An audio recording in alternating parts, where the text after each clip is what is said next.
Olá! Sabemos que ler é extremamente importante para aprender a escrever, de forma que podemos afirmar que quem não lê, não escreve.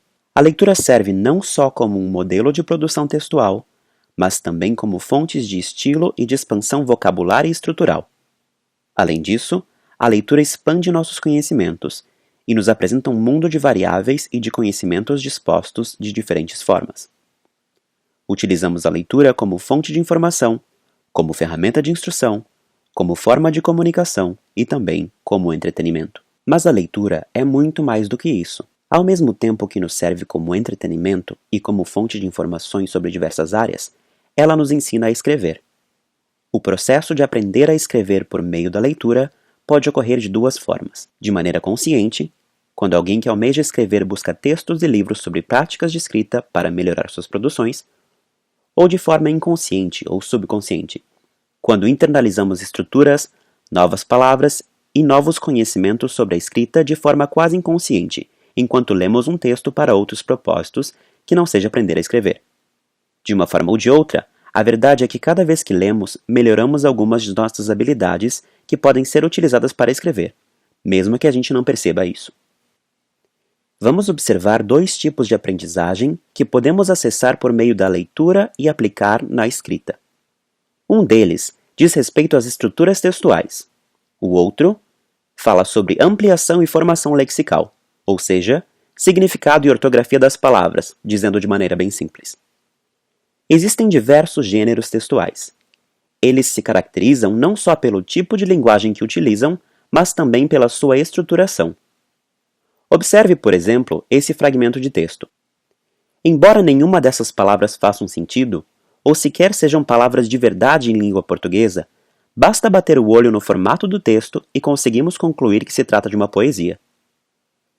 Os gêneros textuais carregam convenções estruturais que devem ser utilizadas em novas produções de textos para que se enquadrem nos seus objetivos.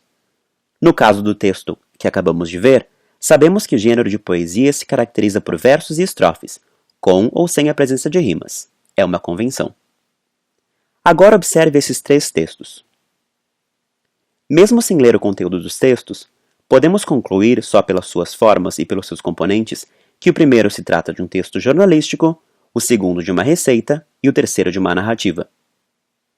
Embora escrever bem seja muito mais do que só respeitar convenções de um gênero textual, a estruturação do texto é fundamental para uma boa escrita. E como aprendemos a estrutura de um texto? Entrando em contato com eles, ou seja, lendo. Quanto mais contato alguém tiver com um gênero textual por meio da leitura, melhor será sua produção escrita para esse gênero.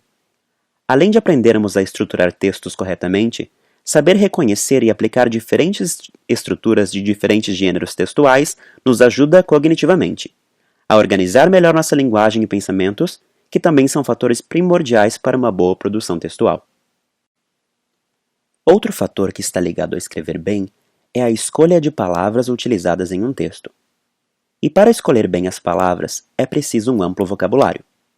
Obviamente, alguém pode usar um dicionário ou recursos tecnológicos para procurar palavras. Mas consideramos como um bom escritor aquela pessoa que utiliza palavras com facilidade e fluência, sabendo quais utilizar e como utilizá-las. E como aumentamos nosso vocabulário? Podemos, obviamente, aprender muitas palavras sem a leitura. Podemos ouvir ou até consultar em uma referência. Contudo, muitas novas palavras internalizamos no nosso léxico por meio da leitura. Embora possamos aprender palavras só escutando, é por meio da leitura que nosso cérebro relaciona grafia, som e conceito, ampliando assim nosso vocabulário de forma mais completa.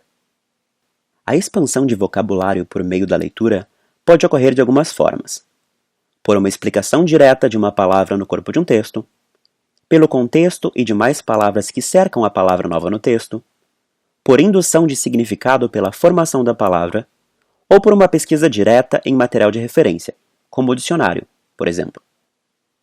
Esses foram apenas alguns exemplos de como a leitura influencia a prática da escrita e de como ler, além de todas as suas outras funções, também ensina a escrever.